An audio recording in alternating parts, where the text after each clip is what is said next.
reporters with three key missions. A commitment to show an unfiltered view of the before, during, and after of key events live as it happens. To defend the First Amendment using our rights of a free press. And to amplify the voices of underrepresented individuals including Black, Indigenous, persons of color, and the LGBTQIA+ community. Our team is committed to seeking equality for all and holding those in power accountable. The easiest way to support Malcontent News is to bookmark our website at malcontentnews.com, like and follow us on Facebook, subscribe to us on YouTube, and follow us on Twitter, Twitch, Instagram, and in the Google News app. To provide financial support, you can become a patron, make a one-time donation through Venmo, or link your Twitch account to your Amazon Prime account and use your free subscription to subscribe to Malcontent News. Thank you for supporting independent journalism and for being a malcontent.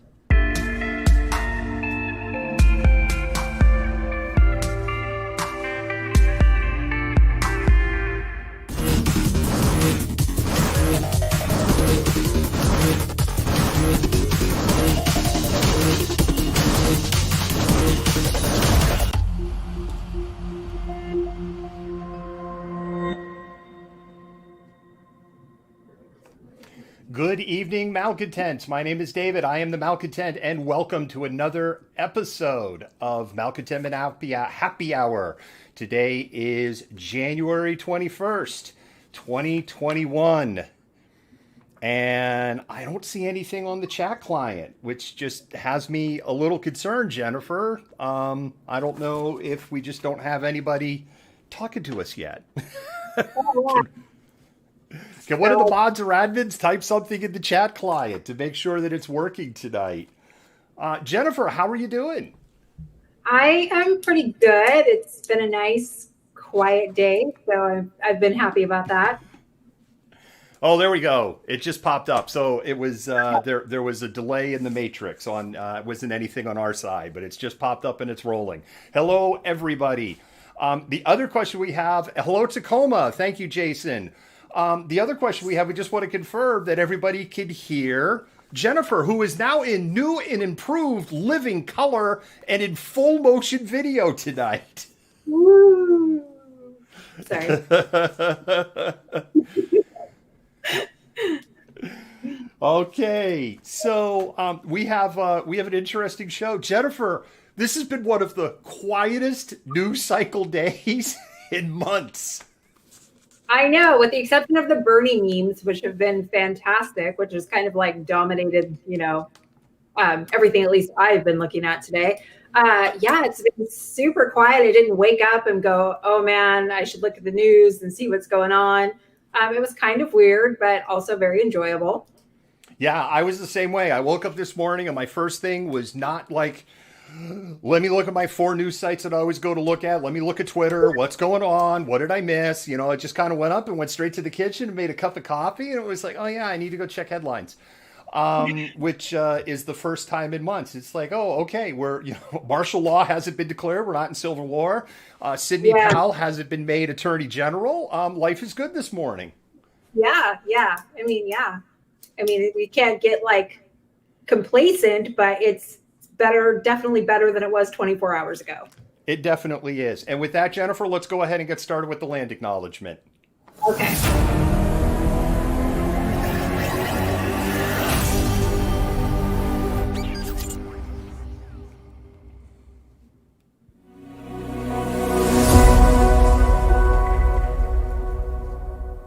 Take it away, Jennifer. Okay, so we at Malcontent News are coming to you from Seattle, Washington, and we would like to acknowledge the Coast Salish peoples of this land, the land that touches the shared waters of all tribes and bands within the Duwamish, Puyallup, Suquamish, Tulalip, and Muckleshoot nations. And this is the same land in which we all live and work and bring you the news from. Jennifer, thank you so much for that. I am so glad that we have added that to the show. It's something we should have done a long time ago. And with that, I think we're just going to go ahead and jump into our first story. Okay.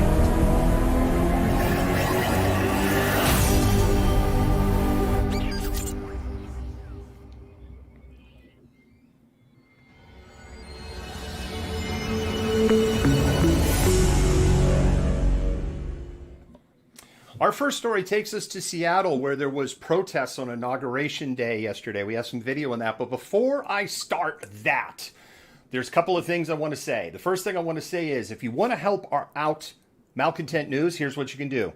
Like, follow, share, watch party. If you're not sharing this, share it out. Amplify the voice, get more eyeballs seeing our content.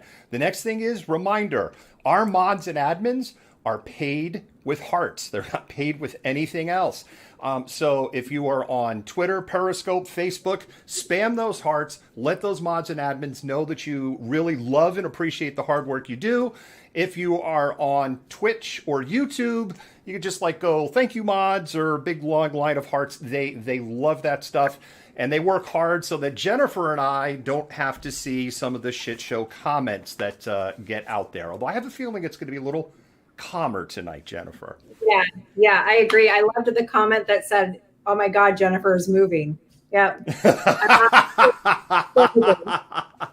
I think you might be dropping 1 or 2 frames every minute here, but it is a lot better than what it was. So yes, we did some tech work. Jennifer and I, and her image is a lot better today and also a lot clearer. So we are close to dealing with those issues. Yeah, there were Inauguration Day protests. There were protests both from the left and the right across the United States. But the two that are grabbing the headlines are the ones that happened in Portland and the ones that happened in Seattle. Renee Rackety, our field producer, caught part of the Seattle protest later in the day. She's produced a video. We have a story up. We have a library of her pictures, malcontentnews.com. Just a reminder, on the Google News app, photo libraries, none of the photo libraries that are available out there in the universe that use Google AMP work. So if you want to see the photo library, you're going to have to access the website through a web browser. But with that, I'm going to go ahead and roll Renee's clip, Jennifer. Okay. Oh, actually, before I do that, little caveat. I stopped the clip. We're going to restart here in a second. Okay. This is going to show some scenes of police violence and protest.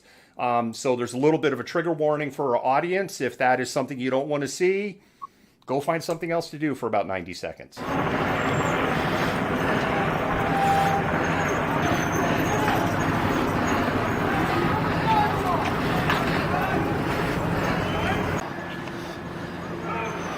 We have to clear the arrests that are being made.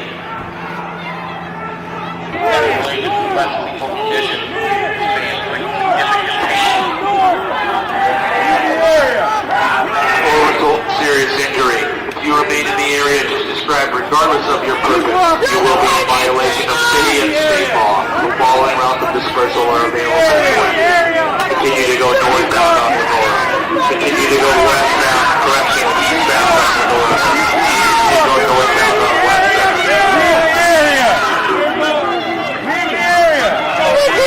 Keep walking! Keep walking!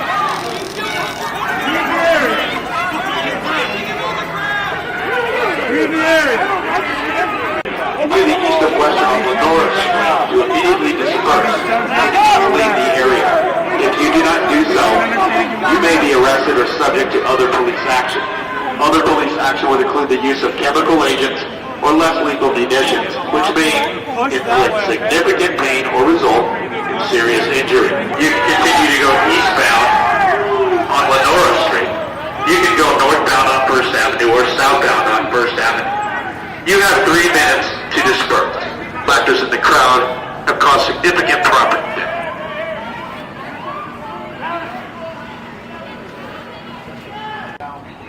I'm an old man. I don't remember none anymore. Not a thing. You know, they're going to get it off of this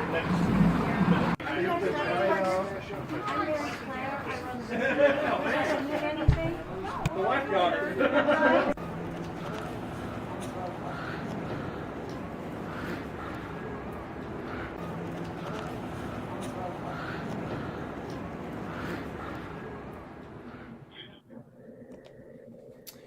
A lot to unpack, Jennifer, as we like to say during happy hour. Mm-hmm. Yes, a lot to unpack there. Wow. That tasing was something.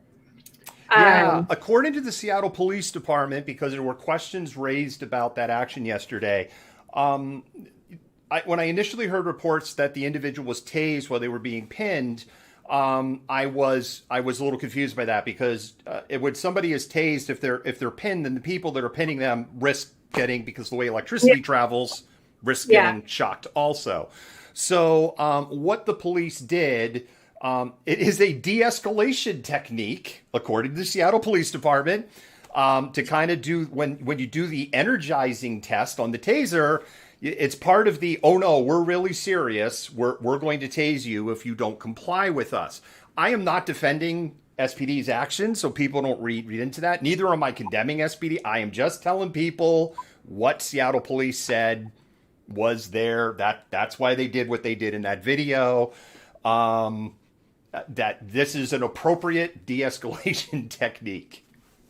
Really? Because it looks like maybe kind of overcompensating or, show of authority when you have somebody already pinned down by what looked like 4 police officers to break out your taser and kind of charge it up by them. But that's just my personal opinion. They looked pretty subdued at that point and had been subdued for a while. Now, part that we didn't catch, because as you see in that video, Renee, our field producer, is right by the LRAD vehicle. That's part of the reason why that audio is just as a little rough, is it was as loud as you think it sounds and listening to that. And she is quite a distance. One of these things they say is don't interfere with the arrest. So Renee then had to go further up to get to where that arrest was going. Eyewitnesses say, we close with that picture that Renee got of the knee clearly on the neck of that individual. Eyewitnesses there told Renee, including people that we trust, that we've interviewed in the past, said it was more than a minute that the knee was on the neck of that individual.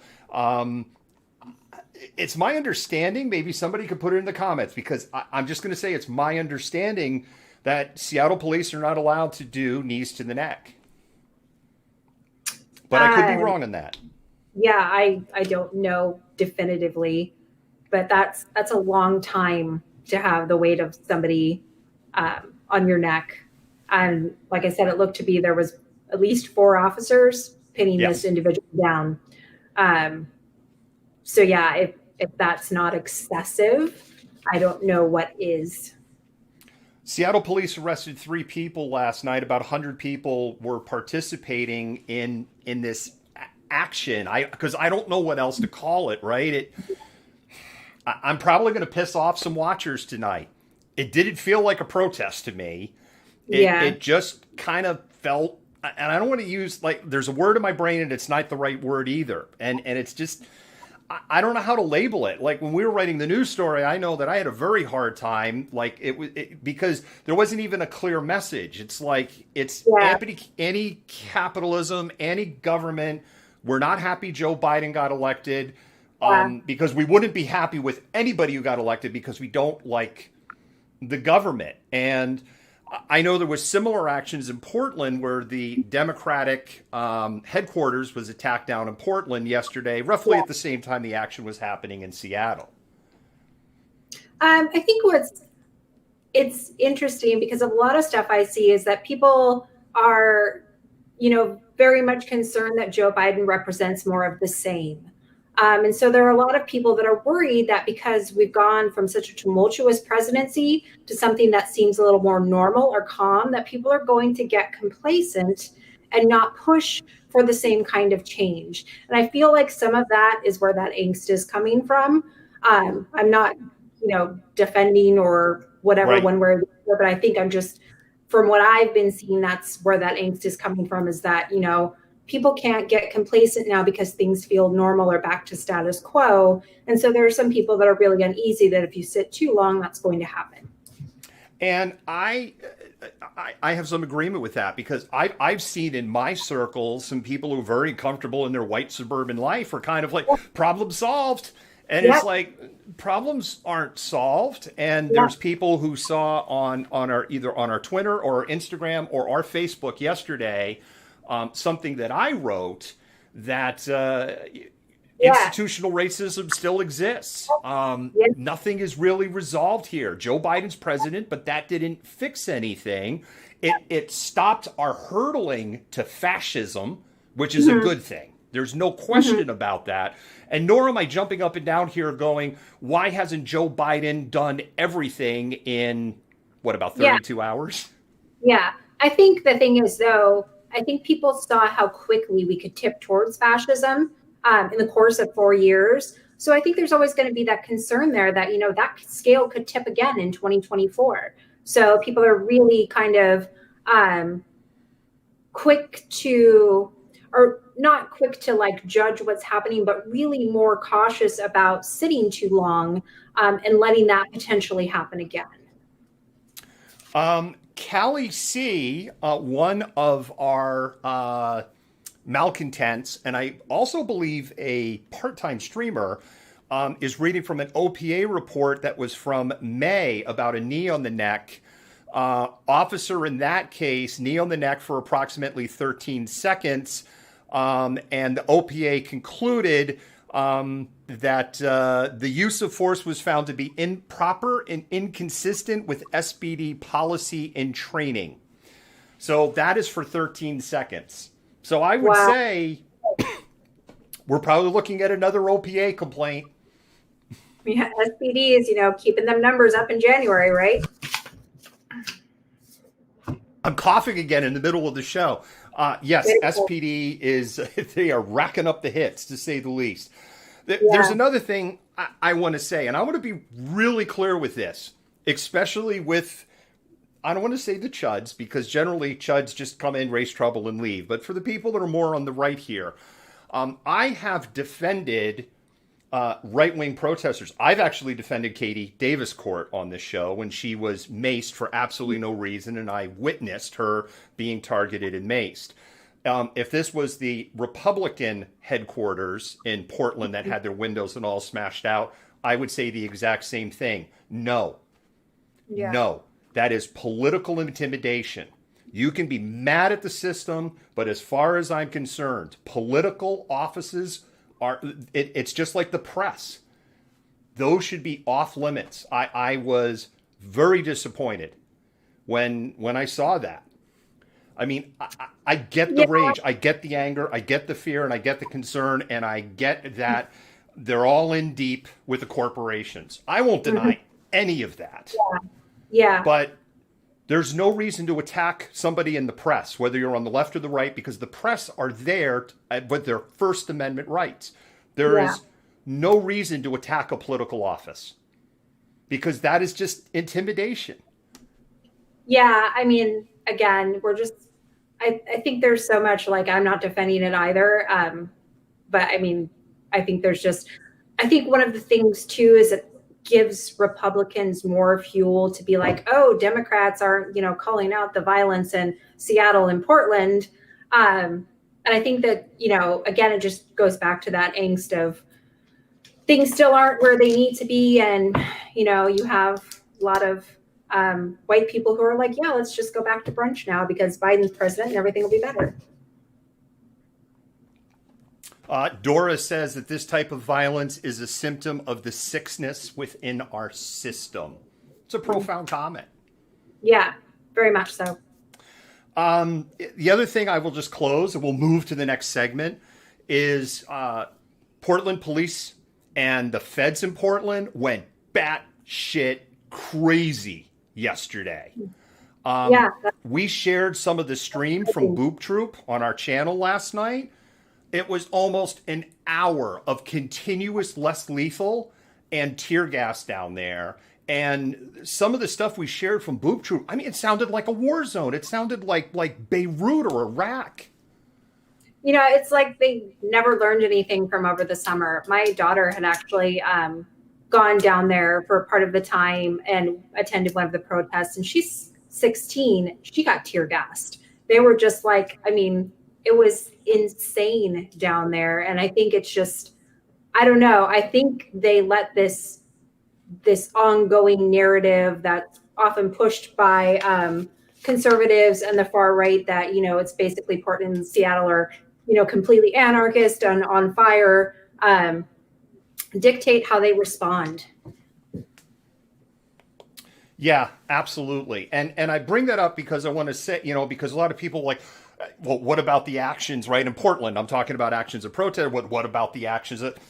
It was not proportional to, especially if we gauge by federal response to people storming the Capitol on January 6th. If we look at it through that lens, it was so not proportional in Portland.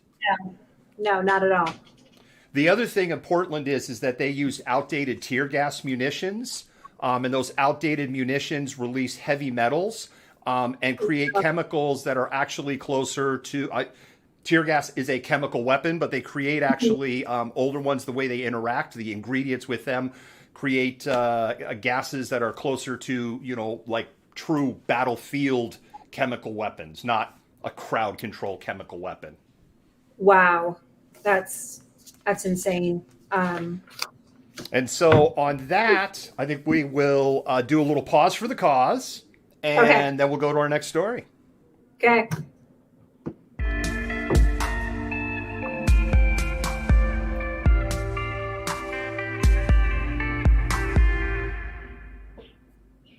Hi, Malcontents. I'm David, the Malcontent, and I'd like to talk to you for a moment about supporting independent media. When you support us, you help us bring the before, during, and after. You help us defend the First Amendment. You help us amplify BIPOC and LGBTQIA voices, and you help us hold leaderships at a local, state, and federal level accountable. None of this would be possible without support by viewers just like you. When you become a patron for as little as $5 a month, you help buy technology, safety equipment, and help cover travel expenses so that we can continue to bring you news that you trust. If you can't become a patron, you can do a one-time donation on Venmo, and your dollars will go to the exact same causes. With your continued support, we can continue to amplify BIPOC and LGBTQIA voices while showing the truth on what is happening in the world around us. Once again, thank you.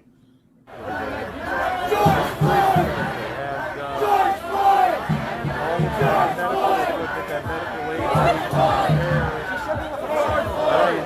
kind of came in and, said, hey, we're going to have to start moving people. And then a couple other people came in and we were like,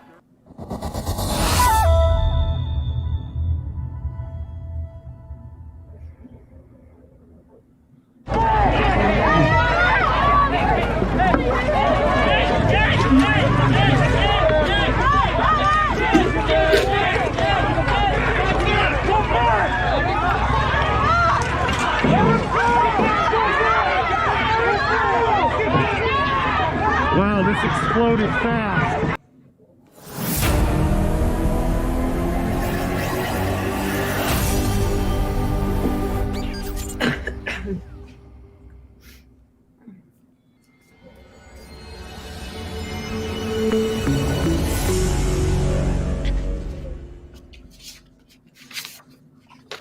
This is a story that Jennifer is bringing to us tonight about this tale of the Keystone XL pipeline that has extended. Jennifer, I think, is it 4 administrations? Didn't this kind of start like right at the end of the Bush administration?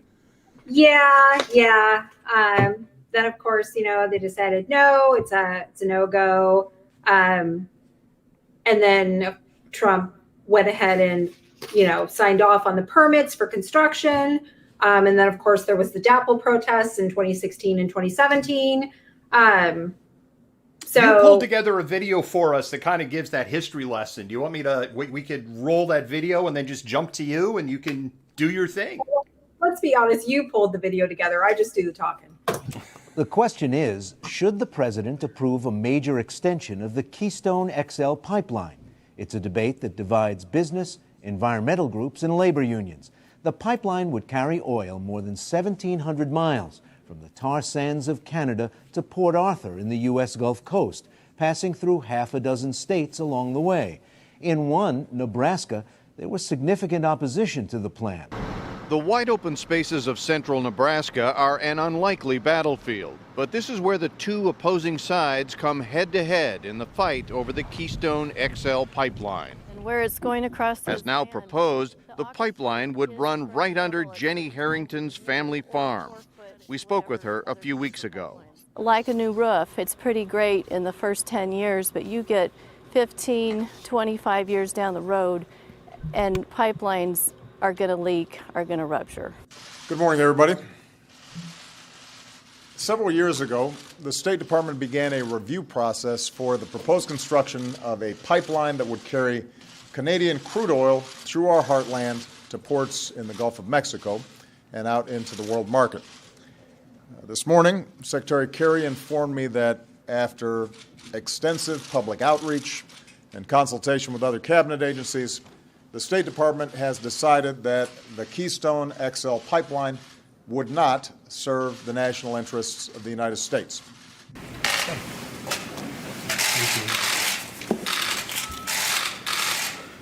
This is with regard to the construction of the Keystone pipeline, something that's been in dispute, and it's subject to a renegotiation of terms by us. We're going to renegotiate some of the terms, and if they'd like, we'll see if we can get that pipeline built. A lot of jobs, 28,000 jobs. Well, I think it's good news, absolutely. It's good news that we're able to move forward on some energy infrastructure. And of course, we know it will reduce costs for the energy industry and ultimately ensure greater resources going back to Canadians as a result. But and so it's good news. It's very good news. But that yes vote doesn't mean it's a done deal. It could still take years before construction on Keystone XL gets underway, if it ever does. Landowners, environmental groups, and Indigenous leaders have all launched several lawsuits to block Keystone's construction.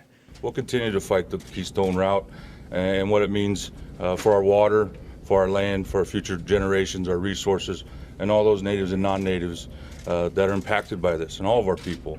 We're not happy about this. You heard it today. Keystone is meant to carry Alberta oil sands crude south to refineries along the U.S. Gulf Coast.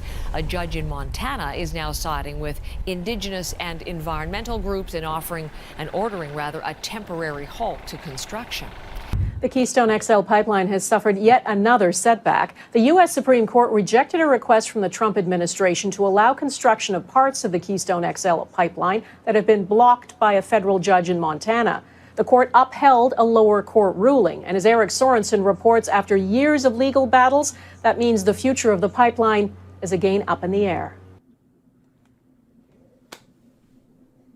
So there's your history lesson. Jennifer, why don't you drop some more on us? Okay, so of course, yesterday, Joe Biden, one of the first things he did was halt the construction of the Keystone Pipeline, or KXL, which actually goes from Nebraska to Alberta. So it's not the entirety of the Keystone Pipeline that would cross through what's called the Dakota Access Pipeline, which of course has already been constructed. So this, from my vantage point, I'm most concerned with the impacts this has on Native peoples and how this plays out in the longer arc of relationships between Indigenous peoples and the federal governments, especially in the context of treaties. So you have a lot of positivity from a lot of water protectors and Native people who think this is a good sign about what could potentially happen. And part of the KXL, where the construction was halted, actually went through the Fort Peck Reservation in Montana and potentially could contaminate their water. So this was a victory of sorts for them. But I want to read a little bit of the statement from Kevin Keller. He is the current president of the Oglala Lakota Nation. And he starts with, quote, President Biden's decision to cancel the permits for the KXL pipeline demonstrates his willingness to listen and follow through for tribal nations, listen to tribal voices, and respect tribal lands. For your action and protection of our water and lands, Mr. President, myself and the Oglala Lakota Nation want to thank you. We look forward to having a healthy line of communication between our governments, building upon and recreating innovative ideas to further our bonds and together thinking forward to create enduring friendships. And this is a really big show of diplomacy on behalf of the Sioux Nation. And it's also an expression of sovereignty because the Oglala Nation is a sovereign nation in relationship to the U.S. federal government. And so what's really, I think, going on here, and what I think is particularly interesting, is there's a sense of optimism here, but also a sense of we want to work with you and we're going to hold you accountable, which has been really kind of the longer arc of history between Native peoples and the U.S. federal government has been really problematic. And if you looked at a lot of what was going on with DAPL, it was this kind of breaking the treaties of Fort Laramie that were negotiated in 1851 and 1868. So I think this is a good step moving forward, but you also have a lot of Native people who are not willing to be complacent about this and are like, no, this is great, but you need to undo what's already been done, and really stand up and honor the treaties that the U.S. federal government has, gone back on for so long, and recognize the sovereignty of these Native nations as, equal governments, which I could get into a longer history about that going back to 1830 in the Marshall Trilogy, but I will save the audience. But it's just, again, it's a really kind of optimistic moment for Native nations who were fundamentally impacted or were going to be fundamentally impacted by this last part of construction of the Keystone Pipeline, both in the US and in Canada. But it also, there's a sense of optimism that potentially you have an incoming administration who's willing to work with and listen to Native nations and recognize their sovereignty and do government to government work. Malcontent Angie said she is so glad that you were talking about this. Just take a wiggle. I don't know. It's like an eye chart. Your screen name is an eye chart. Sending their praises to all of the water warriors and everyone who defended in the Dakotas for their work that they did in the comments that they have going there. Absolutely. I lived in South Dakota for 18 months. I always joke it was 17 months too long because I lived in the ugly part of the state. But I spent a lot of time in the outdoors, particularly in Nebraska, up along the border of South Dakota, the Sandhills region. And part of that pipeline would have to run through the Sandhills region. It's an absolutely gorgeous area, and it is home to one of the largest aquifers on the planet. And it is critical infrastructure for the drinking water of a vast number of states. The other thing there's a couple of things that jump out at me. So I'll do 3 facts. So that's number 1. So I'll do number 2. This oil isn't for the United States. This Alberta, Canada tar sand oil is to get it to the ports in the Golden Triangle so that they can export it. It's not for us because our refineries aren't calibrated to not a significant number of refineries are calibrated to process that oil. You can't just take any type of crude oil and drop it in a refinery. They're calibrated to work with specific types of crude oil. So that's fast fact number 2. Number 3, Freight Broker was Steve over at Freight Broker was losing his shit this morning over Keystone XL. That was his lead story. Oh boy. And one of the things that jumped out at me with Steve at Freight Broker was this is going to cost 11,000 jobs. I heard Donald Trump saying this was creating 28,000 jobs. And the 11,000 jobs that would be created are just temporary jobs. These are not permanent jobs. If the pipeline is ever completed, it'll literally only be a couple of hundred people that will be working the pipeline. Exactly. So I think, too, I just want to add, in case people aren't aware, I want to re-up this, the DAPL syllabus that came out during the protest that was crafted by both non-Indigenous and Indigenous scholars. If I can provide a link to you guys later, I will. It's fantastic if you want to read up on that. One of the scholars, her name is Audra Simpson. She's Mohawk. She wrote this amazing book called Mohawk Interruptus. And she talks about the difficulties of Native nations that extend beyond both borders. It's a fantastic book. The entire syllabus is fantastic. And if people are interested in learning more about the water protectors and what they're fighting for in these treaties, it is a fantastic resource. But also thinking too about like disproportionate uses of force in water against water protectors versus, those that came into the Capitol. So I think this is a really important issue. This has really major consequences for Native nations on both sides of the Canada-US border. It's really something worth investing time and energy in learning about. Malcontent Carter says, oh, good, 11,000 jobs. Let's poison everybody's water supply. Exactly. And it was just a Kiwi gal. Now I'm just totally embarrassed that I couldn't figure that out. My late Gen X came out with that there. What the hell is that? So I freely embrace it. Jennifer, thank you so much for that story. We're going to do a little pause for the cause, and then we're going to move on to our COVID 5 Fast Facts. Okay. Black Coffee is a hub for communities and a hub for meeting people, making friends, and understanding. What Black Coffee is to me is a place to actually call home, a place where Black youth will feel welcomed, where Black families will come and feel like they're at home. What we're trying to build is more than just coffee. Community is something that we do naturally. We know who's in the community, we know what the deficits are, and we're trying to fix that. We want to bring people together. My hope is that the phrase grounded in excellence shows up everywhere and that it becomes a movement. I'm looking forward to hanging out at Black Coffee with my friends and feeling safe. Black Coffee to me means opportunity for people like me and my other friends and family to come here and do homework safely and hang out and stuff like that. That is happening. It is happening.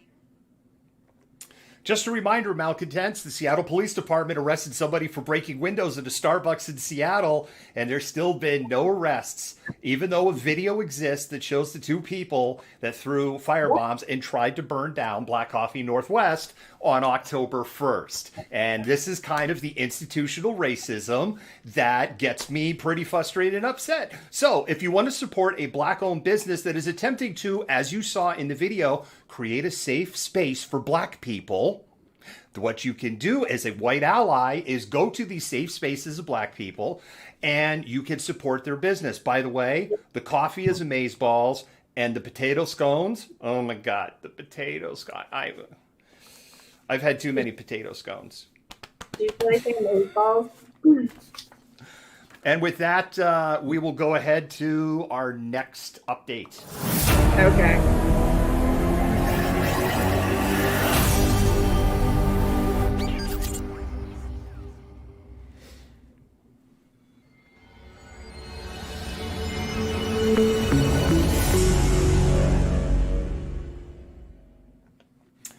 And our next update, Jennifer, takes us to our COVID 5 Fast Facts.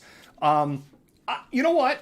I'm going to call out the mainstream media, Jennifer, because although I will say it does show that the Biden administration's White House has tried to jump in front to control the narrative. Because I did notice that the headlines for COVID today were a lot more hopeful than they were 48 hours ago. And believe me, I don't want to give Trump and that insurrectionist, I can call him a dirtbag because he's a past president now, insurrectionist dirtbag that he is, but it's not lost on me that the news cycle seemed to have gotten a lot more positive in the last 48 hours of COVID. Like, for instance, I actually couldn't find anything in preparing notes tonight, you know, on the headlines of like, 4,000 more people died today. Like, which we probably know that number is somewhere around there in the reality. But I guess here is our upbeat COVID 5 Fast Facts. You're going to find this one interesting, Jennifer.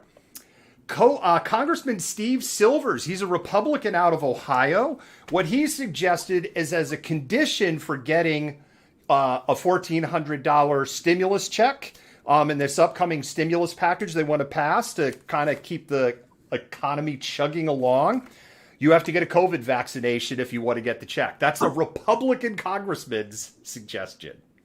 I call bullshit on that for one, actually multiple reasons. But we don't have the infrastructure yet to supply people with vaccines in that way because the rollout was such a freaking disaster. We don't have the stores of vaccine to support that. And then how long is it going to take to get people vaccinated and then be able to pay them? That would go on forever. That is completely I understand people need to get vaccinated, get your vaccinations when you can, people, but that is not the way to do that. Well, and then, of course, what prevents creating a black market for getting a piece of paper saying that you got your vaccination for, say, $200? Just putting it out there. Not that I would do it. Either way, if I get a vaccination tomorrow, I get a vaccination tomorrow. Joe Biden, on his first full day in office, he has mandated the wearing of masks on all federal property. I would presume that includes things like national parks and national forests. I would not say, by the way, not saying chuds. It's a cannibalistic humanoid underground dweller. That I think that you're going to have to wear a mask inside of your tent if you're at some primitive campsite by yourself. But I do think, say, if you're inside an office or one of the porta potties, then the expectation is going to be you're wearing a mask in there. It also would mandate requiring masks on flights, which the federal government can do. This is something the airlines have wanted for months because basically without that federal mandate, the only thing they really could do with a non-compliant passenger was go, please. Yeah, exactly. The last part of this point is pretty interesting, I think. Joe Biden, yeah, exactly. Joe Biden was asked by a reporter today because we're having daily press conferences again. Yeah. And they're sane. And they're not run by people that Goebbels would go, I've wanted that woman on my propagandist teams. She's very attractive. She looks Aryan. And she is very, very good. Yes. He was asked, is he being overly ambitious on doing 100 million vaccines in 100 days? And he basically said, fight me. Joe Biden did. I mean, he didn't say bite me, but he basically was like, dude, watch it happen. Yeah. By the way, Joe, we're going to hold your feet to the fire on that one. Exactly. Don't overpromise and underdeliver. But We are going to hold your feet to that fire one. You have 99 days left, Joe. Because today is day one. Yep.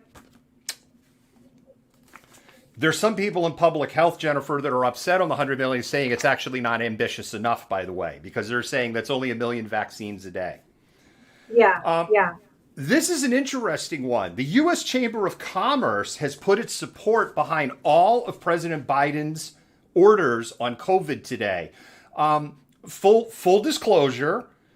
My business that I run, we are members of the Chamber of Commerce. I'm members of the Chamber of Commerce because of the business connectivity, not because of the but we are members. So full disclosure, they are generally a very GOP-leaning organization. Yeah. They did condemn Donald Trump after the 1/6 insurrection and basically said as an organization, they are not going to be supporting any more GOP candidates, and they'll be reevaluating that down the road. Who knew overthrowing the government would upset business people? Yeah, shocking.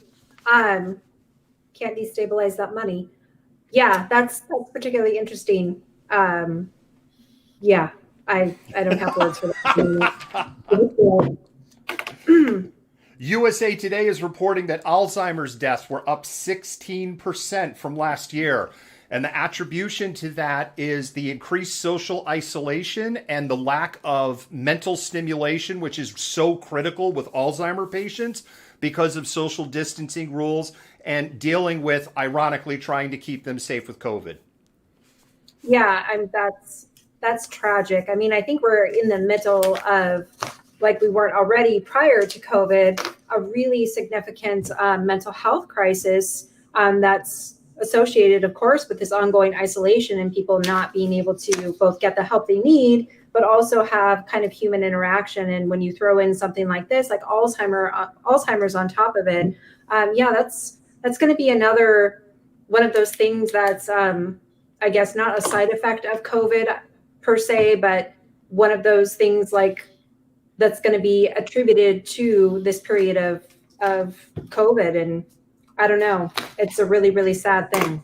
And to be clear to our audience, they are not counting those as COVID deaths. They're Alzheimer's deaths. It's just Alzheimer's deaths have increased 16% in 1 year. And that is, out of kind of standard deviation if you studied statistics and any point. I got that wrong when I said attributed to COVID, but we have this kind of mental health things that are being attributed to the quarantine as a result of COVID. And I think this is one of those things. 1 year ago today, or 1 year ago yesterday, the first COVID patient in the United States arrived at Everett Providence Hospital. And 1 year ago today, it was confirmed that that patient had COVID. They suspected COVID. The test came back today. 1 year ago today. We have a history lesson video clip for that. Or maybe not. Because as soon as that little lead-in's not on that clip. We do not have a history lesson video clip on that. So we're just going to go ahead and skip that. I know from the intro that was not right. Here we are a year later, Jennifer, and we're over 405,000 deaths. Yeah, it's insane. I remember, when they announced that it was in Seattle and how quickly things progressed from then. And we've come a long way, and not in a good way, in a year. We have. And on the subject of coming a long way, but not in a good way, and we talked earlier about Seattle's police department's really lousy start to January. Jennifer, you've got a story about that for us.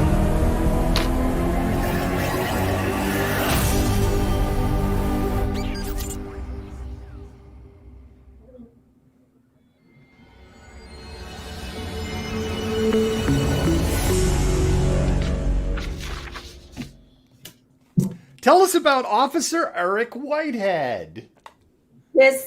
Fine, Joe. SPD is just on a roll in January. They're going to try and break their own record for, dumb shit, apparently. Excuse my language. So on January 15th, Officer Eric Whitehead, actually, who is now under investigation by the OPA, refused to wear a mask when going to a hospital to get a statement from an assault victim. So the article we have on the website, it's an unnamed hospital, but it's believed to be Harborview, just because that is where, most of assault victims are taken in the Seattle area. And so he blatantly refused to put on a mask despite positive patients nearby and standing in what was considered to be a high traffic hallway. He had to be asked by staff multiple times. He kept throwing away masks that they give him, which was a huge deal because of ongoing PPE shortages, especially within the medical community. And so the nurse finally escalates this charge to the charge nurse, and he becomes belligerent, condescending, but finally agrees to temporarily put on a mask. But he said that he would take it off when speaking with the victim, not only putting anybody else around them at risk, but also the victim who's just gone through assault, putting them in potential risk of contracting COVID. Again, our article on the website states that no hospital was identified, but they do think it was Harborview. And so this is just like one of many instances where, SPD has done some kind of egregious things that have been reported, including complaining that they were not offered packaged snacks at Harborview, even though Harborview, basically because they found that COVID was transmitted easily through food, did away with even having single servage packages of food. But one of the worst parts of all of this comes from Safe Seattle. Dave Preston basically went out and attacked this nurse that reported this Officer Whitehead, as a snitch. So here we have this very belligerent, condescending person in a position of authority going to interview an assault victim at a large hospital in a high traffic hallway where there are COVID positive patients around, essentially refusing to wear a mask and completely disrespecting all protocol and all safety measures to protect not only himself, but the other people around him. Yeah, not only did Dave Preston call her a snitch, he called her a liar, and not because she hesitated on whether he got the name right, but Dave Preston, before OPA made their statement, was like, I've talked to people on the inside and they told me, like they've given me the real story and it's nowhere near bad as portrayed. And then a few hours later, OPA, Meyerberg from OPA came out and said, we've seen the security video and it's way worse than what the nurse said. So Dave Preston, are the police lying then? Right? Because who's lying, Dave? And Dave Preston's the guy who started this rumor in September of 2019 about the murder in Beacon Hill with the severed head, and that wasn't true either. Yeah, because he didn't understand natural decomposition. That was, what kind of a person, I was going to say something worse, but I won't. What kind of person do you have to be to basically go out there and use your platform to call a nurse who basically was trying to express concerns about the behavior of a police officer who's, supposed to be, serve and protect, not protecting the health of not only himself and the people who are working in the hospital, but the patients as well. And to call her a snitch and a liar, that takes a lot of guts. I'm trying to watch. You know what the number one killer for police officers was on duty in 2020? COVID. Yeah. I just work here. Carrie, I saw your comment about your grandmother, if I remember serving correct. I know it went by a few minutes ago. We were doing this story on our 5 Fast Facts earlier, and Carrie said lost a parent to Alzheimer's. Not grandparent, apologies, but a parent to Alzheimer's, and feels that the inability to visit, the ability to have those interactions accelerated their decline. Wow. So there you go. We will continue to track the Eric Whitehead story, along with the literally dozen other stories that have come out about Seattle police officers, and just this growing list of OPA investigations. Did you watch any of Omari and his interview with Meyerberg from the OPA? I did not. When was that? I really encourage anybody, go to Converge Media. It was last week, or was it on Tuesday? So one of the mods put the date up there. I don't want to get the date wrong. I really encourage. I watched it. I know there were people who were like, they didn't like Meyerberg, they didn't like his attitude. It wasn't the greatest interview for him, but the biggest takeaway from me is how worthless OPA is. As Meyerberg, kind of explained, I'm in this really tight little box, and that's all we can do. And Jennifer, a great example of this, I read the OPA findings on the inaccurate tweet about the IED candles. And in a functioning system, if you're interviewing the person and you conclude that the person who sent the tweet, because that is who OPA went after, was pressured to send a tweet, in a functional organization for oversight, they would then go to the supervisor, the person that said, no, send that fucking tweet. What's the F-bombs? This is written. Right? And they would investigate that person. But the OPA doesn't have any authority to kind of go down the holes. So at the end of the day, what the finding is, which of course the chuds, It's a cannibalistic humanoid underground dweller. will jump onto is, well, they found out there was no wrongdoing. But when you actually read the report, it's like, oh, this is really shitty. Not only is it shitty, it's like scary shitty. And I know I'm rehashing something we talked about in the last show. Jennifer, thank you for the Whitehead story. And I think we're going to do a little pause for the cause, and then we're going to move on to our next story. And on the subject of that, because I haven't brought it up yet, if you haven't done it, like, follow, share. It helps us grow. And the other thing is spam those hearts. Let those mods and admins know that you really appreciate the work they do. Our mods, admins, research team, and editors are paid in hearts. And with that, we will go ahead and do a little pause for the cause. Okay.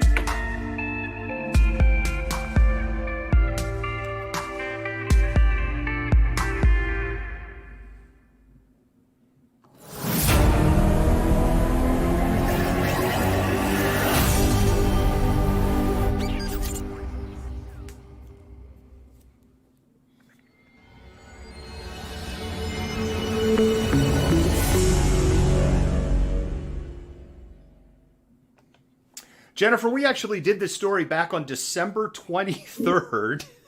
Yeah. On the website.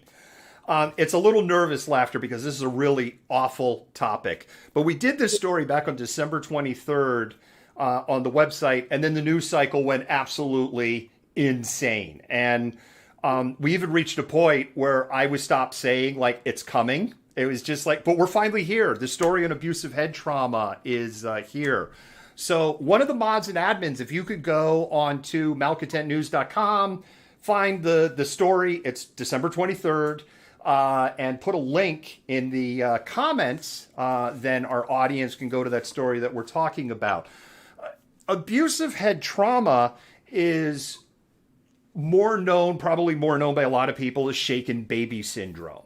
And shaken baby syndrome was coined about 45 years ago. And there were several doctors who came up with what they felt was this triad of symptoms. And the triad of symptoms, put in layman's terms, is bleeding around the brain, retinal bleeding, and brain damage. And what they concluded was if an infant or a toddler appears with these three symptoms, the only possible way that this could happen is if the baby was violently shaken. And that science has started to be called into question, and it's been called into question for a decade, in part because medical science has gotten better. Our ability to diagnose and test, especially with imaging for brain injuries, has gotten much better. But what happened, Jennifer, is in the 90s, several hospitals around the country started almost becoming specialist centers for shaken baby syndrome. A term, by the way, that isn't really used anymore in medical circles. It is considered archaic and inaccurate. We're going to go ahead and roll a clip to give some background and history on that. Caveat. These clips talk about child abuse. They have parents who are guilty of child abuse. They have parents who were accused of child abuse and then found not to have committed abuse. This is a very sensitive and difficult topic. So again, not your thing. Go find something to do for about 3 minutes and come back. Baby Colt's former babysitter refused to look at the pictures of the little boy she was supposed to take care of. You'd see him and he would smile. Just ear to ear. His future could have been anything he dreamed of. Instead, she looked down and away, wiping tears from her eyes, getting ready to receive her prison sentence. That was my first grandson, and he got taken away from me. Kelsey Briseno shook the 12-month-old so hard he almost died, but for months, he lived with what was left of his brain swollen outside his skull. Good evening, everyone. A raging debate in child abuse cases is getting louder. It has to do with shaken baby syndrome, the traumatic brain injury it can cause, and a few now say it doesn't exist at all. But across the country, cases are being dismissed or overturned on appeal.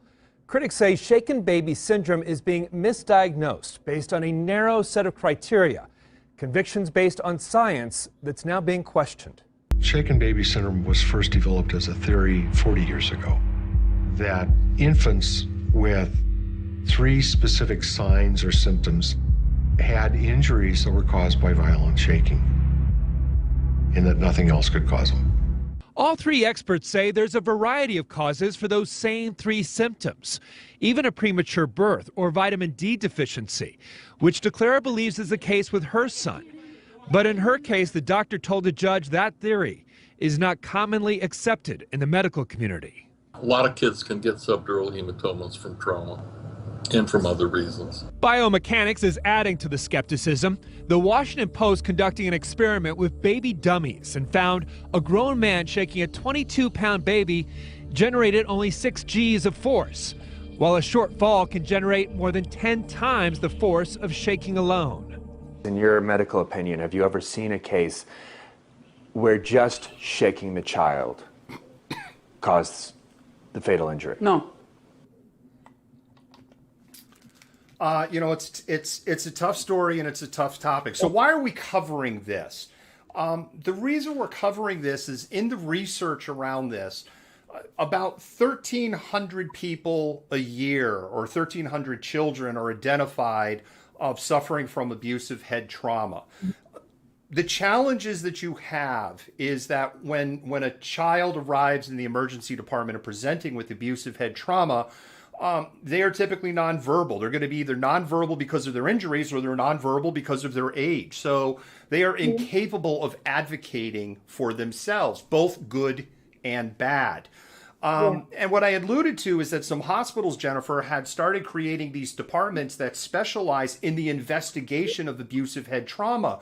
But what was going on at these facilities is that the social workers and the doctors that were involved were kind of basing this all on this questionable science. And surprise, surprise, at the hospitals where they set up these centers of, centers of excellence or centers of research, the number of people that were getting labeled child abusers arriving in the emergency departments exploded. At one hospital in Nebraska, it almost went up exponentially. Meanwhile, child abuse numbers were not going up, overall numbers, and the statistics were not going up at the same time on the curve. And guess who was getting caught up in the most child abuse allegations? People of color. BIPOC, exactly. BIPOC, and here's the interesting thing. If you went through the hierarchy, if you were white, straight couple, married, and wealthy, you were the least likely to be accused. And as you kind of went down the ladder, if you were BIPOC and poor, and say English was a second language for you, you were the most likely to be accused. So much so that it goes out of the statistical capabilities. And when data scientists looked at all of the available data and tried to account for every possible factor that they could imagine, the outliers didn't fit. The other thing that they discovered is that if a white wealthy parent show up in the emergency room and they're like, Bobby fell down the stairs and Bobby's actually getting abused, they're more likely to believe Bobby fell down the stairs versus if a BIPOC parent shows up and says Bobby fell down the stairs, they're treated more like a suspect. Yep. Sadly, that does not surprise me at all. If you look at the rates in which children are removed from BIPOC homes, and this has been a really big thing within Indigenous communities. Of course, there was a big case last year about, the name is escaping me, but there's actually an act in place that now helps to protect Native kids being taken out of and placed in non-Native homes and allow them to go to live with family members. So this isn't surprising to me at all. It's gross, but I think this is just another strong example of the systemic racism at work within our society. And in the medical community, which is also well documented. The one thing I wanted to say, I am not up here saying that abusive head trauma in children does not exist. Children are shaken. It's a crime, and it should be taken away. And there are other signs that they are learning beyond these three symptoms, because originally the thought was the only way you could get these three symptoms was by shaking a child. But what they have learned is, as some of the things that were brought up, preemies can display these three symptoms as they're continuing to grow and develop. Another thing that can happen here is that children that are born with a seizure disorder, if they are having repeated seizures, they could start displaying all of these symptoms. And the challenge is blood around the brain and brain damage can be signs of untreated severe seizures that are going on. And what parents have reported is that if the social workers or a medical person has concluded it was child abuse, they are completely cut out. So parents that have been falsely accused have gone, well, wait a minute, we want an MRI or we want to get this done. And the state just comes in and says, we're not doing any of that. You're an abuser. Done. And there's been some cases, Jennifer, where they've actually blocked tests that not only would help exonerate the parents, but would possibly help treat the child. Yeah. So, I mean, think how many children were potentially placed in the system or taken away from their parents because of this? Well, what's happening is what's happened over, say, about the last 10 years is literally hundreds of cases have been revisited and reversed. And parents have gone to prison over this. And as more evidence has emerged, parents are going back. But to be falsely accused of child abuse is in itself a traumatic experience, because part of the other research that we discovered was people who are falsely accused of child abuse develop a deep mistrust of the system, of the medical community, and of the government. What a shock. Yep.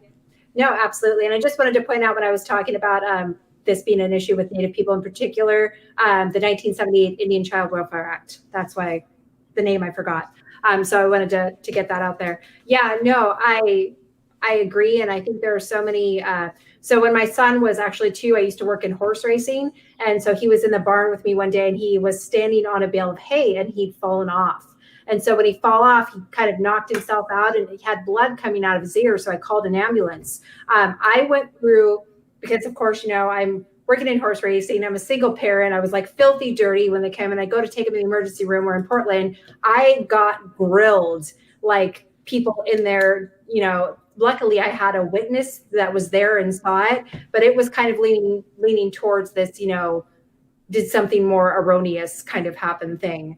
So I can't even imagine what it must be like to be, you know, accused of this and have it go to court and, you know, have this be something that's on your permanent record, but also, you know, potentially lose access to your child because of it.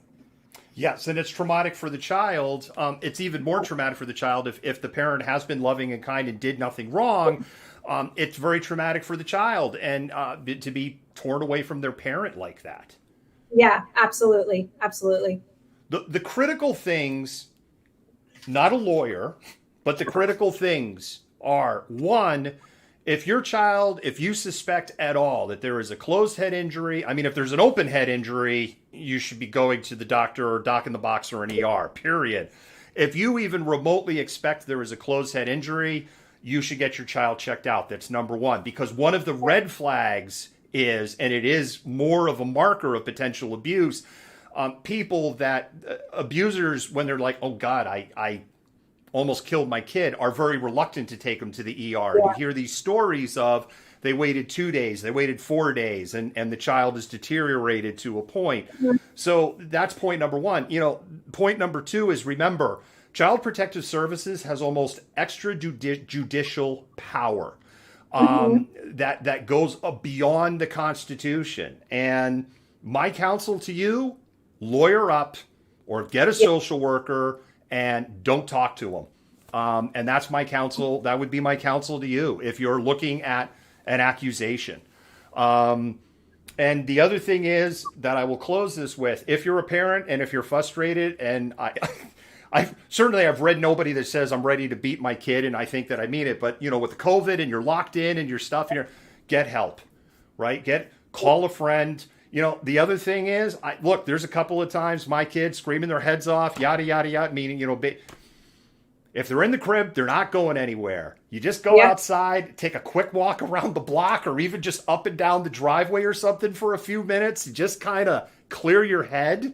Yeah. Then, or if you're in an apartment, walk in the hallway for a couple of minutes right outside the door. That's not child abuse. You're keeping close enough to the kid. Just get your breath. If you reach that point where then walk away. Walk away. Yeah. I agree with that. Jennifer, thank you for the conversation. We're going to move on to our final story. Oh, man.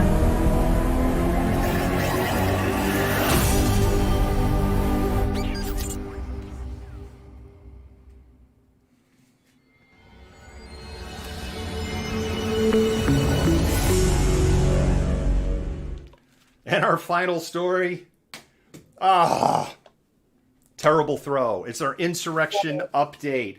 Jennifer, why don't you start us off with our breaking news? We're going to go back and forth, Malcontents.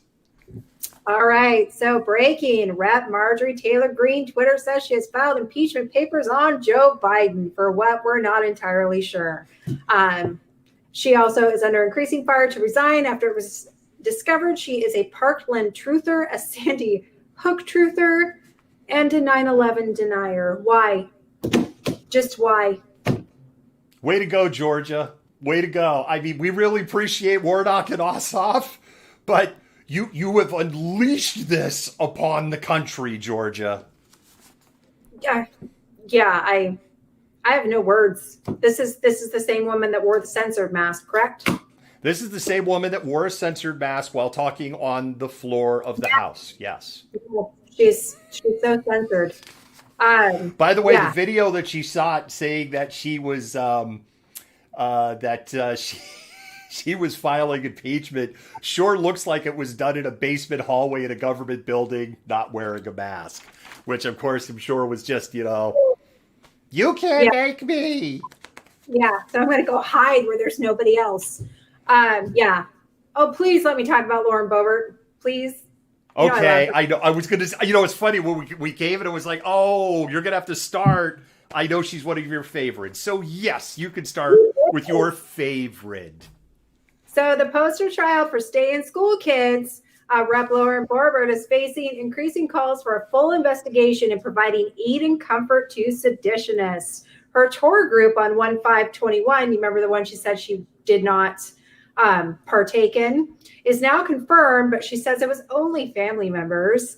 There are accusations her mother was among the domestic terrorists on 1/6, providing intel and aid to insurrectionists.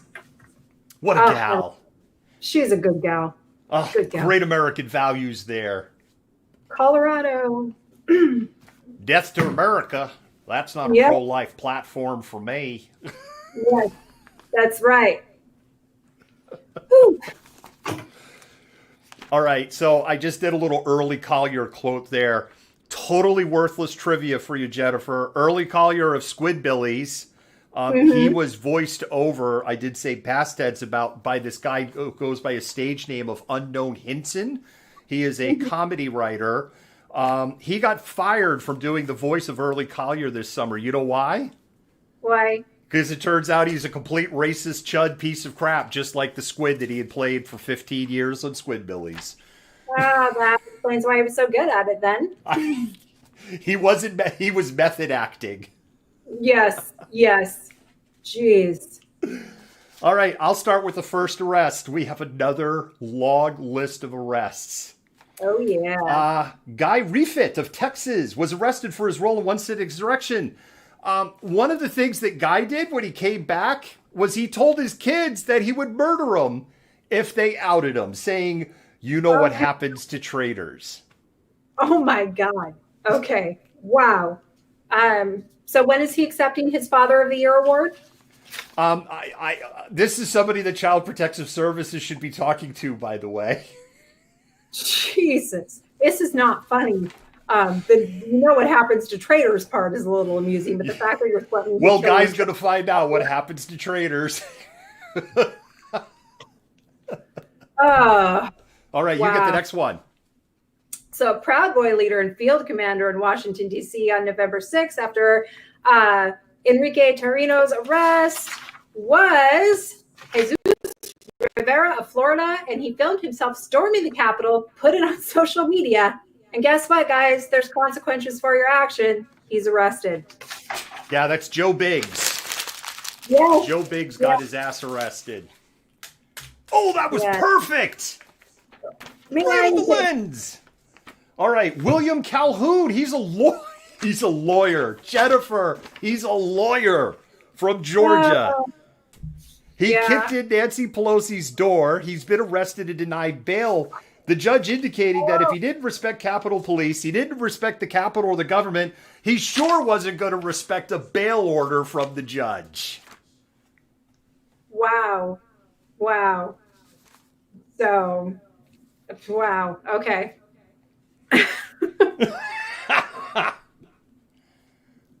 I can't even with these people. My goodness. And I just realized I read the one off the wrong page. Yeah. What do you even say to that? William Calhoun. That sounds like an old-timey president name. He sounds like he's from Georgia and he's a lawyer. Your Honor, I'm William Calhoun, and I'm here to tell you that this boy here is innocent. He looked at the victim. The victim looked at him crosswise. And you know here in the state of Georgia, that's illegal. Are you sure he wasn't like opposing counsel to Matlock at one time? Like, that's...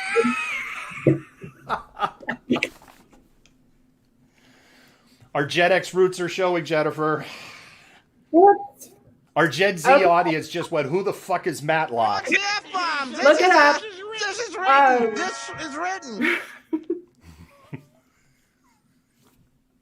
All right, you get the next one. After William Calhoun. We beat poor William Calhoun into the ground. Yes, Patrick Edward McGahee was arrested for assaulting a Capitol Police officer. In the video, seen millions of times, McGahee beat and pressed the police officer with a riot shield as blood started to come out of the officer's mouth. He's in jail. I hope that he is going to look at harsher charges than a protester who broke windows out of a Starbucks in Seattle. Yes, I would hope so. I would definitely hope so, but we'll see. Christopher Kelly of New York, who traveled with the Proud Boys to Washington, D.C., posted photos of himself with a domestic terrorist. He also traveled with his brother, who is a retired New York Police Department officer. Wow. That's a lot to take in. Proud Boys and a cop brother. It's a family affair. Apparently. It's like the trifecta. All right. So Samuel Camargo was arrested on 4 charges. During his interview, he became belligerent with the FBI, questioned their loyalty to the country. I'm sorry, I'm trying not to laugh. And then posted on social media, quote, just finished speaking to an FBI agent. I believe I've been cleared, end quote. They didn't say what state he was from.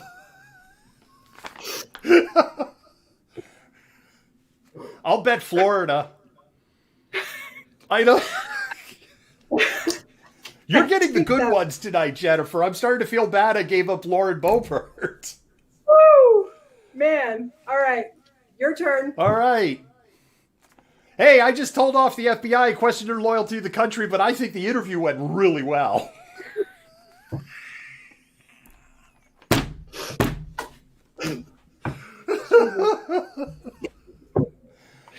Oh my goodness gracious. All right. Samuel Fisher. He posed with pictures of the Capitol with a gun in front of the Trump flag, and he wrote the caption, "Can't wait to bring a liberal back to this Freedom Palace." He's being held without bail.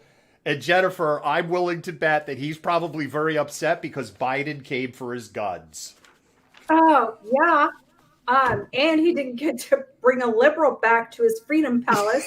That's like a bad pickup line.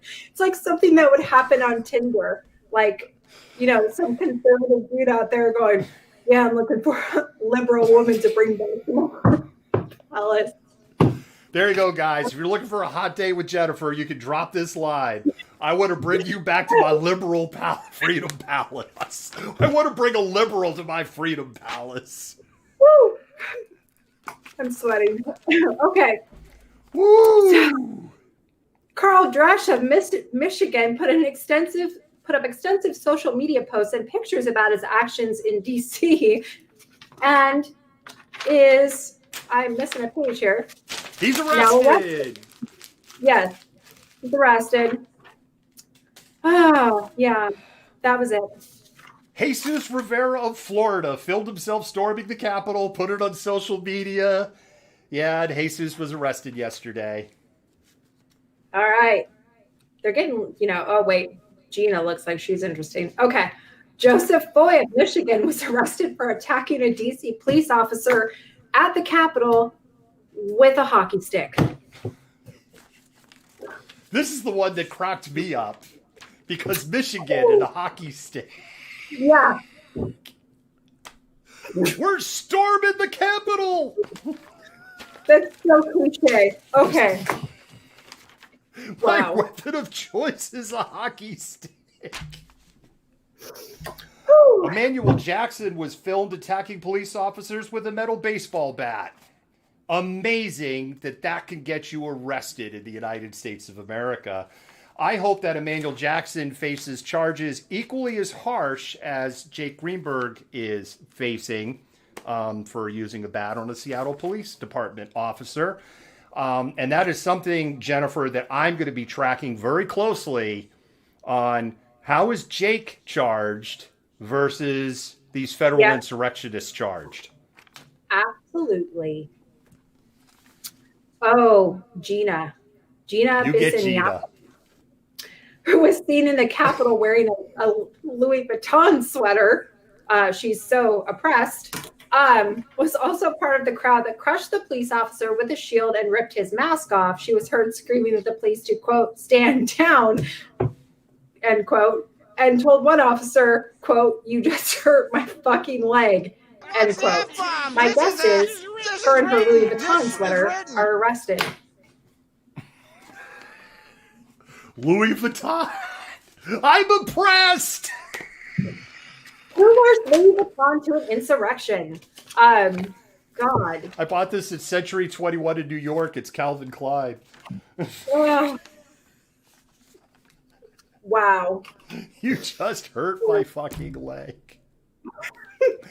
World's smallest violin just for you. Okay, wow. This is a lot. Robert Gieswine, Gieswein, Gieswein of the Oath Keepers was arrested for assaulting police officers with bear mace and a baseball bat. Here's another one to watch and see. Does he face charges like Jake Greenberg is facing? Oh, I just want equal protection under the law, equality, not asking for a lot. Oh, Nicholas Moncada, a 20-year-old fashion student from New York, was arrested after posting selfies of himself outside of Nancy Pelosi's office. He's arrested. Let's hope he doesn't try to use those pictures for his portfolio. And then the last one that we have on the arrest story is an update on Jenna Ryan. Jenna Ryan was the one that got invited to go with the private jet and said, yes, I'll go with the private jet because he's cute and I want to hook up with him. And then he ended up hooking up with someone else. And she was the one that was talking to any camera that someone would stick in her face and said she deserves a pardon from Donald Trump. Well, none of the insurrectionists got a pardon. And guess what? Gina's not talking to anybody anymore. Or Jenna. I don't know if she goes by Gina or Jenna. You could pronounce that name either way. Yeah. Let me play the world's smallest violin there. Yeah. She's gone quiet. I know. No pardon. Didn't get to hook up with the cute dude that she flew to the insurrection with. And she had a rough go, that one.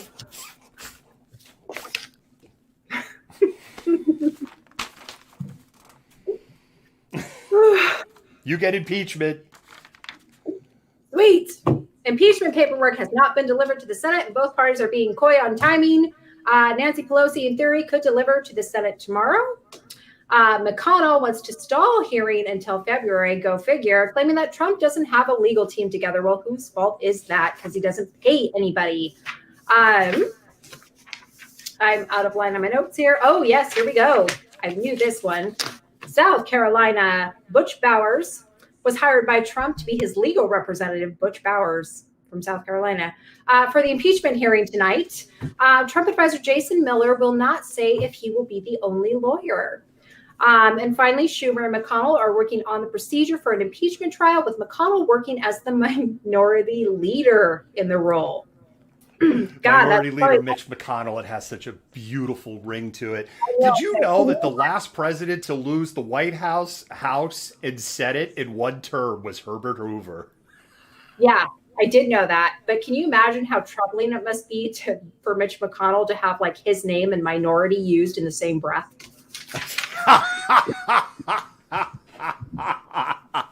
And with that, Jennifer wins the internet, ladies and gentlemen. I sure hope that Butch Bowers got paid in advance, because if he thinks he's going to make money off this gig, he's out of his mind. All right, see if I can do it again. Go. Oh! You know, we can't see, and you could totally say that you made it. Well, no, I'm trying to bounce it off the lens of the camera, so they know when I don't make it. Okay. All right, police, fire, EMS fallout. We have a long story here about police officer Tam Din Pham of the Houston Police Department. He was arrested yesterday for his involvement in the D.C. riots. He denied that he was anywhere near the Capitol and that he was in Washington, D.C. on January 6th on a business trip. Mm-hmm. When the FBI did a search of his phone, they discovered there wasn't a single picture from January 6th on his phone. So they dug a little deeper, and they found all the deleted pictures. Boys and girls that are watching this, if you're in the Capitol, let me explain a couple of things to you. Number one, your phone has a serial number that's unique to your phone. If your phone was on and you were in the Capitol, you were pinging cell towers because the phone system wasn't turned off. That's just a stupid conspiracy. They know exactly where you were, and they know exactly the phone because of the serial number. Because the serial number goes back to the carrier. And then the GPS data goes back to where you were in the building. And if they don't have the GPS data, they can triangulate your position off of 3 cell towers. That's number one. Number two, when you delete something off of a phone, it's not deleted. It's kind of like if you just erase an address out of an address book. That doesn't mean that you erase the existence of the building at that address. You just erased the address location. So it's not very hard to go look in the memory and find the shit that you deleted. And he was a cop. Jennifer, he's a cop. Yeah, I read this earlier, actually. Yeah. Yep. So they found lots of pictures of him in the Capitol, and then he was reminded, being a cop, that perjury is a felony, and he should just tell the truth at this point. He told the truth. So that is a current on-duty Houston police officer that represents the 3rd police officer arrested. You get the next one. Thomas B., a retired New York firefighter, was arrested after sending a relative of his girlfriend selfies of himself inside the Capitol. Bond is set at $100,000, which he miraculously posted. He posted it the same day. It's that fat New York City Fire Department pension. I get it. Post 9/11, I'm not going to begrudge it. But, dude, you're a disgrace to your uniform. And you're a disgrace to this country. Particularly if you were a firefighter during 9/11. Wow. Here's the one that's concerning. 1 out of 5 of those that have been arrested to date, Jennifer, are current or previous military or law enforcement. Yeah. That's 1 in 5. Oh! Did you get it? I nailed it. It was just perfect arc. Great moments in Jewish sports history. Hava, Havena, Gala, Havena. All right. We're having fun tonight, Jennifer. We're having fun. Jennifer, we're right at 90 friggin' minutes. I can't believe it. Stop yet. We have one more thing. We do have one more thing. Officers. The 3 SPD Oh, that's officers. right. Go ahead. You drop it. You do it. We left one out. You're right. Yeah, so 3 SPD officers are now under investigation for whatever their role they played in the insurrection after they turned themselves in. Yeah, we were there. We figured we'd let you know before you figured out we were there. The other thing that was interesting, Como ran this story. Again, Meyerberg, we're saying his name a lot out of OPA. Yeah. Seattle, the city of Seattle, the police department has lowered the bar on where firing would be at. Originally, they were like, if they were Diaz did this thing with the first 2 officers. If they were inside of the Capitol, if they committed any violence act. Now what they've said is if they crossed the barricades and walked on the grounds of the Capitol, out. Because, oh, that's right, that was trespassing. And Chuds. It's a cannibalistic humanoid underground dweller. It's been trespassing since 9/11. That lawn has been closed off to the public since 9/11. So it's not like this was some new magical thing to get people in trouble on January 6th. And a Seattle police officer should know better than crossing a police barricade, seeing all of the literal skulls that they've cracked and gassed and et cetera, over the last 7 months at police barricades, including stuff we've caught on camera. So, SPD, it's on a roll. I think if there's a future insurrection, they should just tell the Seattle Police Department it's all Antifa and fly them to Washington, D.C. Problem solved. Yes. They have all these Trump flags. Those are disguises. Don't you read the Q stuff? Go get them. Yeah. I don't understand. Why were they so mean to us? My favorite, though, is the chick that said she got maced but was rubbing an onion on her face. Oh, yeah. All right. This is the time, Malcontents, to get your questions in. I know it takes about 20, 30 seconds. The other thing is, I'm going to say it again. Spam those hearts. Spam those hearts on Facebook, Twitter, Periscope. If you're on Twitch or YouTube, you can just type in "Love You Mods." It also messes with the algorithm and gets people to go, "Hey, wow, I should be watching that stuff because look at all the people commenting on it." Oh, for a second, I was like, I thought I was just going to like, oh, we have another patron to thank, but we don't. It's just actually a junk mail from patron. Remember, independent media is impossible without your generosity, and it's the patrons that help keep the lights on.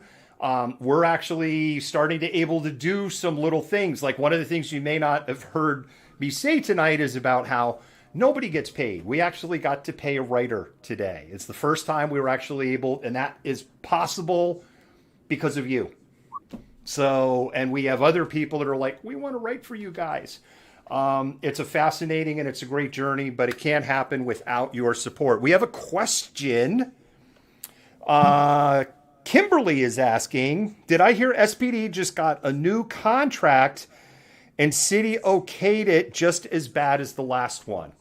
I don't know. Yeah. I hadn't heard that yet. We'll dig into it. I don't know. I would have thought it would be news story. I didn't see anything in the news today. Any other questions? I know there were other questions. I saw questions go by, but I also know that malcontents answer questions among themselves while we're talking. So they may not feel like, well, we don't have to answer that one. I know Liberty had a question. I saw that kind of go. You guys were chatting like crazy, and I saw Liberty's question like mid-show, and it just went zip right up through the thing. So we're going to give a few more seconds, malcontents. Well, you can't say that we didn't give you a chance for your feedback. Jennifer, thank you so much. I'm looking forward to a quieter weekend. Yeah. It's Thursday, right? It's Thursday. Okay. Our Mondays since basically you've come onto the show as a guest host before we made you a permanent host. The Mondays have been insane around here. Fingers crossed. Yes. The rumor is Nancy Pelosi is going to walk over the impeachment papers to the Senate tomorrow, but it's kind of like that doesn't mean they're going to start a trial immediately the next day. So, yeah.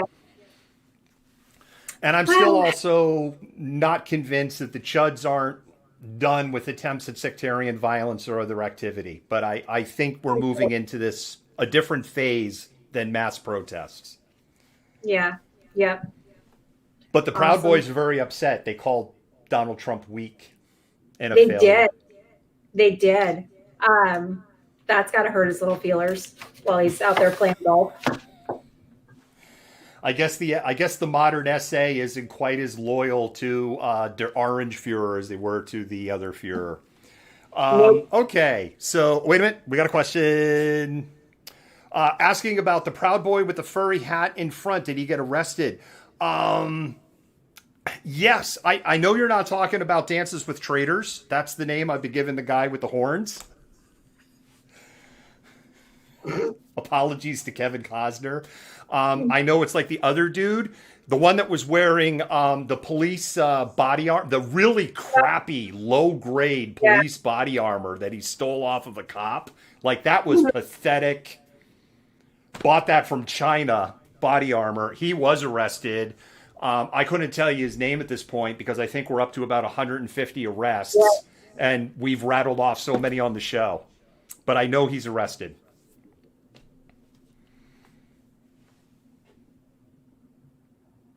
Dances with Trey. Not him, LOL. So which one?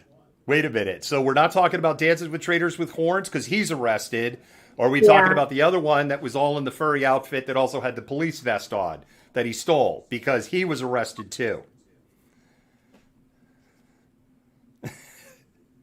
Dances with Traitors and Facets with Traitors. Traders. Pam just came up with that for the other guy. I love it. All right, Jennifer, I think this is where I say my farewell. Say goodnight, everybody, Jennifer. Good night, everybody. Thank you for watching. I'm glad that we could see you in living color and in general full motion tonight. And with that, David and Jennifer, we are out of here. Malcontent News is a team of journalists, activists, and researchers with 3 key missions. A commitment to show an unfiltered view of the before, during, and after of key events live as it happens. To defend the First Amendment using our rights of a free press. And to amplify the voices of underrepresented individuals including Black, Indigenous, persons of color, and the LGBTQIA+ community. Our team is committed to seeking equality for all and holding those in power accountable. The easiest way to support Malcontent News is to bookmark our website at malcontentnews.com, like and follow us on Facebook, subscribe to us on YouTube, and follow us on Twitter, Twitch, Instagram, and in the Google News app. To provide financial support, you can become a patron, make a one-time donation through Venmo, or link your Twitch account to your Amazon Prime account and use your free subscription to subscribe to Malcontent News. Thank you for supporting independent journalism and for being a malcontent. You fit the profile. You're the malcontent. Nobody wants to hear the nonsensical ravings of a loudmouth malcontent. He said malcontent Antifa. Fuck you. You are the biggest hypocrite on the face of the planet. I say that you're a terrible reporter. That's what I say.